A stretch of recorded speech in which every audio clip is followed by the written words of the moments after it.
먹고 사는데 정신이 없어서 영상을 가뭄에 콩 내듯 업로드하는 게으름쟁이 유튜버, 잠수 잘 타는 유튜버 이코녹스입니다. 여러분들 그동안 잘 지내셨습니까? 한 달 만에 영상을 올리는군요. 오늘 3일절 출근하면서 우울한 마음에 한번 영상을 올려봅니다. 여러분께 더 이상 핑계대지 않겠습니다. 저는 직장인이고, 그리고 나이가 50이 되다 보니 그 인생의 숙제가 줄어들지 않고 계속해서 늘어가는 그런 환경에 있기 때문에 영상에 집중할 수 있는 그런 여건은 되지 못하는 것 같습니다. 여러분들 좀 이해를 좀 부탁을 드리겠습니다. 지난번 제가 영하 22도 최강한파에 공주기가 먹통이 됐네 라는 그 영상을 올렸을 때 어떤 분께서 이런 댓글을 달아주시더라고요. 그 댓글의 내용은 이코녹스가 북미에서 SUV 판매량 4위인 차인데 어떻게 이러한 약한 모습을 보일 수가 있느냐, 참으로 실망스럽다, 이렇게 말씀하시는 그런 분도 계십니다. 그리고 그 실망감으로 따지면은 저는 일선에서 이제 경험을 한 사람이기 때문에 체험을 한 사람이기 때문에 좀 상당히 좀 실망스러운 그런 마음을 좀 충분히 이해를 할 수 있을 것 같습니다. 여러분도 한번 생각을 해 보십시오. 영하 22도 한파, 말이 기온 22도지 수온주로 따지면은 거의 영하 30도쯤은 됐을 겁니다. 그 상황에서 이제 앞유리에 성에가 차면 안 되니까 이 양쪽에 운전석 창문, 조수석 창문 3cm 열고 칼바람 맞으면서 회사까지 드라이빙을 했습니다. 운전하는 내내 어떻게 이런 일이 있을 수 있지 하면서 이제 좀 답답하고 억울한 그런 심정을 가지면서 이제 드라이빙을 했지만은, 이제 나름 생각을 해보면은 그날 당시 상당히 추웠지 않습니까? 그래도 이 이코녹스는 그래도 배터리가 저전압인 상태에서 시동에 걸렸지만은 제 주변에 있는 그런 차들 중에서 시동이 안 걸린 차가 상당히 많이 있었습니다. 나름 그런 측면에서는 좀 위안을 받으면서 좀 감내해야 되지 않나, 이제 그런 생각도 듭니다. 오늘은 어떤 구독자님께서 이런 질문을 하셨어요.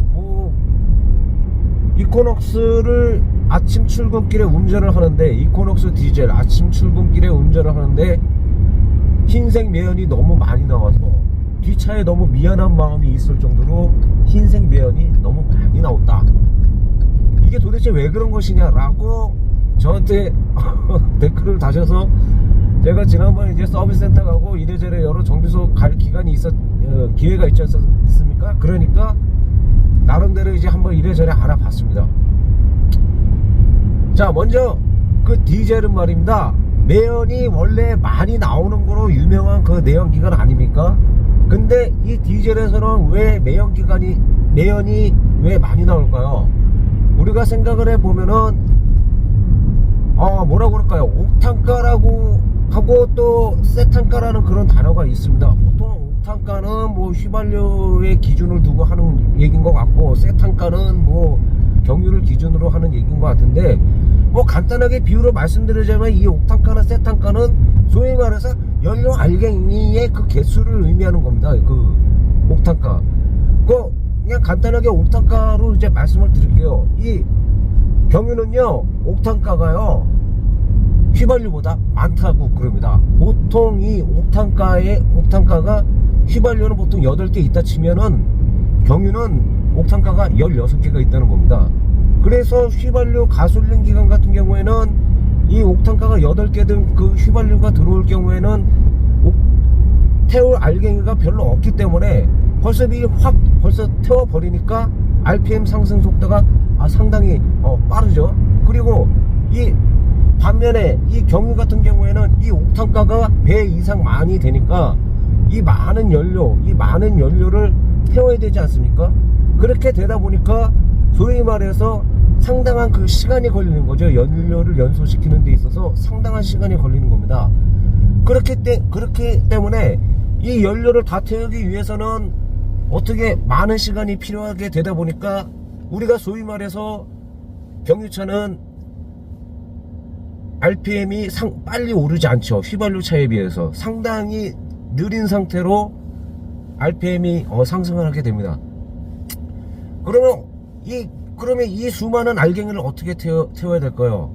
그래서 높은 압력으로 압축을 해줘야 되는 겁니다. 그러니까는 우리가 디젤 엔진을 일컬어서 압축 착화식이라고 이렇게 말하지 않습니까? 이 연료를 높은 압력으로 압축을 해서 이 알갱이들을 빨리빨리 태우려고 하는 그런 노력을 하는 것이죠. 그렇게 되다 보니까 이러한 높은 압력을 사용하고 그리고 연료 태우는 시간이 오래 걸리게 되다 보니까 RPM은 천천히 오르고 소위 우리가 말하는 디젤에서 말하는 진동이 생기고 소리가 생기는 겁니다, 여러분. 그래서 디젤이 시끄럽고 그래서 디젤이 진동이 있는 것이 바로 이러한 이유 때문인 것입니다. 참고로 여러분들께 말씀드리고 싶은 것은 우리가 어떤 사람의 차를 탔을 때 보면은 계기판이 있을 거 아닙니까? 이 계기판을 보고 이 차가 가솔린 차인지 디젤 차인지를 구분할 수 있는 그런 방법은 여러분 계기판을 보시면 압니다. 여러분 이 사진 보시면은 제 차 이코녹스의 계기판인데 RPM 게이지 보시면은 최대 6000 RPM까지 밖에 설정되어 있지 않습니까? 왜 6000 RPM까지 설정되어 있습니까? 제가 말씀드렸죠. 연료 알갱이를 많이 태워야 되니까 그만큼 많은 시간이 필요하니까 RPM이 그만큼 상승하는 속도가 느리게 되다 보니까 최대 RPM을 6000 RPM으로 설정하는 것이고, 이 6000 RPM으로 설정한 것은 그럼 디젤 차인 것입니다. 그래서 내가 어떤 사람 차를 탔는데 6000 RPM이네 하면은 이 차는 디젤 차인 것입니다. 그리고 이 사진을 보면은 8000 RPM이죠. 8000 RPM이면 당연히 가솔린 차일 겁니다. 왜 8000 RPM일까요? 태워야 될 알갱이 수가 그만큼 적기 때문에 빨리 태우니까 RPM 속도가 그만큼 상승 속도가 빠르기 때문에 가솔린 차는 8000 RPM으로 이렇게 설정이 되어 있는 겁니다. 어쨌든 이야기가 3000%로 빠졌는데 이렇게 필수적으로 디젤은 내연을 많이 생산해낼 수밖에 없는 그런 내연기관이죠. 그래서 하지만 이렇게 저 RPM에서도 구동력을 발휘할 수 있는, 토크를 낼 수 있는 그러한 내연기관이기 때문에 그래도 저희 어린 시절 때까지만 해도 이렇게 사랑받던 내연기관이었지만은 요즘에는 매연이 너무 많이 나온다니 눈치를 받는 그런 능총을 받는 내연기관이 돼버리긴 했죠. 그런데 매연이 많이 나오는데 그러면은 시커먼 매연이 안 나옵니다. 흰색 매연이 나오지 않습니까? 이렇게 말씀하시는 분들도 계세요. 근데 여러분, 결론을 말씀드리자면 이 흰색 매연은 매연이 아니라고 봐도 무방할 것입니다. 이것은 보면 거의 90% 이상 수분입니다. 수분. 왜 수분인지 여러분들께 이제부터 말씀드리겠습니다. 2018년형 기준, 2018년형 생산되는 그 디젤 차들은 보통 요소수 분사 시스템을 갖추고 있습니다. 요소수라는 것은 제가 여러분들께 예전에 누누이 말씀드렸지만은 내연기관 내에서 발생하는 그런 탄화수소라든가 그리고 녹스, 질소 산화물, 일산화탄소 이런 우리 자동차에서 생산하는 3대 그 배출가스가 있지 않습니까? 그 최악의 그 배출가스죠. 디젤 차에서 이러한 3대 그 배출가스가 나오니 이 요소수를 분사함으로 해서 이 모든 그 질소 산화물이라든가 이러한 물질을 물과 질소로 분해시켜서 내보내는 겁니다. 정화시켜서 내보내는 거죠. 정화시켜서 배출시키는 거죠. 그러면 여러분 제가 말씀드렸지 않습니까?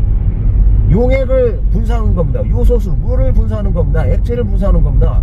그러면 당연히 내연기관 내에서 액체를 분사하니까 여러분 당연히 나올 게 뭐가 있습니까? 바로 여러분들 수증기입니다.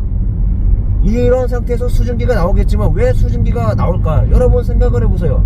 바깥에는 외기온도는 겁나게 춥고 그리고 내연기관 내에서는 짱짱하게 뜨거운 그러한 열기가 있는 데서 이 수분을 밖으로 빼면은 이것이 바로 수증기가 돼서 바로 배출이 되는 것이죠. 2018년형 기준 이 이코녹스 디젤 유로6 환경 기준으로 좀 답답한 기준이긴 하지만 고지식하게 그 기준을 맞췄기 때문에 요소수 분사 시스템으로 요소수를 계속 분사해 주니 겨울철에는 흰색 연기가 많이 나올 수밖에 없다. 여러분들께 이렇게 말씀드리고 싶습니다. 여러분 어떻게 궁금증이 잘 해결되셨는지는 모르겠네요. 저도 아침에 출근할 때 이렇게 신호대기 하면은 보통 겨울철에는 오토스탑이 잘 작동하지 않습니까? 그러면 잘 작동하지 않는데 계속 엔진이 이제 돌게 되면은 적정 온도가 회복되기 전까지는 참 뒷차에 미안할 정도로 흰색 수증기가 엄청 많이 나오는 것입니다. 근데 어떤 분들은 또 이런 질문을 하실 수가 있어요.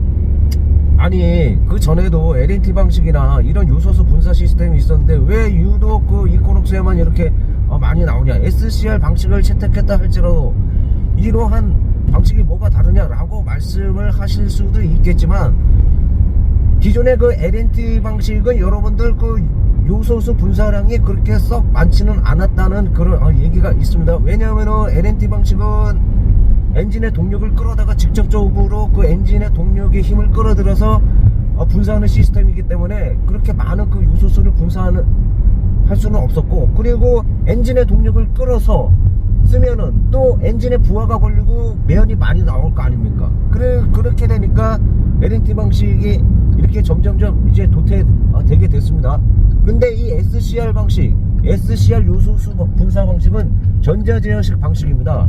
차체 내에서 생산되는 그 전력으로, 작동하는 그런 시스템이기 때문에 엔진의 부하를 덜어줘서 매연을 적게 나오게 하면서 기존에 나오는 매연을 중화시켜주는 그런 역할을 합니다. 그래서 보면은 요소수 분사량이 그 LNT 방식에 비해서는 좀 많다라고 이렇게 말씀을 하십니다. 그래서 보통 그 기준을 2018년형, 뭐 절대적인 기준은 아닙니다. 보통 2018년도 그 기준점서부터 SCR 방식을 많이 제조사들이 채택을 했다, 뭐 이렇게 말을 들었습니다.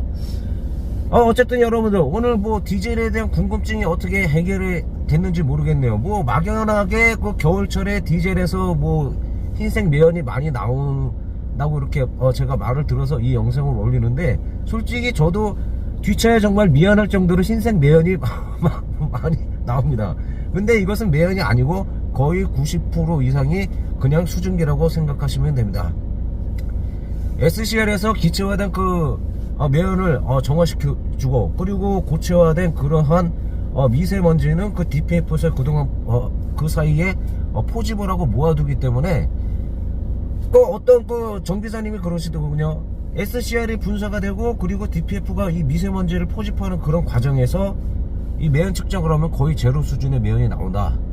이거 뭐 클린 디젤이라 얘기해도 무방하지 않다. 어떻게 보면은 가솔린에서 나오는 그런 매연보다 디젤에서 배출시키는 매연이 훨씬 더 적다, 이렇게 말씀하시는 정비사님들도 있습니다. 근데 여러분, 제가 마지막으로 말씀드리고 싶은 것은, 이렇게 흰색 그 연기가, 이렇게 수증기가 많이 이제 뿜어져 나오는데, 만약에 이것이 검은색 연기다, 회색 연기로 변한다 라고 생각이 드시면, 이 경우는 DPF의 고장을 한번 의심해 보셔야 한다, 이렇게 조언을 해 주시기도 합니다.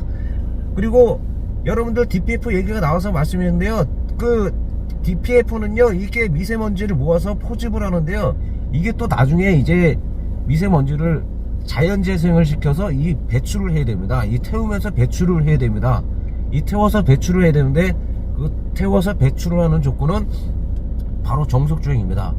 그래서 시내 주행을 많이 하시는 그 디젤 운전하시는 분들, 이코녹스 사진님들은 아무리 안 돼도 한두 달에 한 번, 1시간 정도는 고속도로 정속 주행을 해주시길 바랍니다. 여러분, 말이 길었습니다. 오늘 하루 잘 보내시고요. 저는 다음에 다시 뵙도록 하겠습니다. 그러면 안녕히 계세요.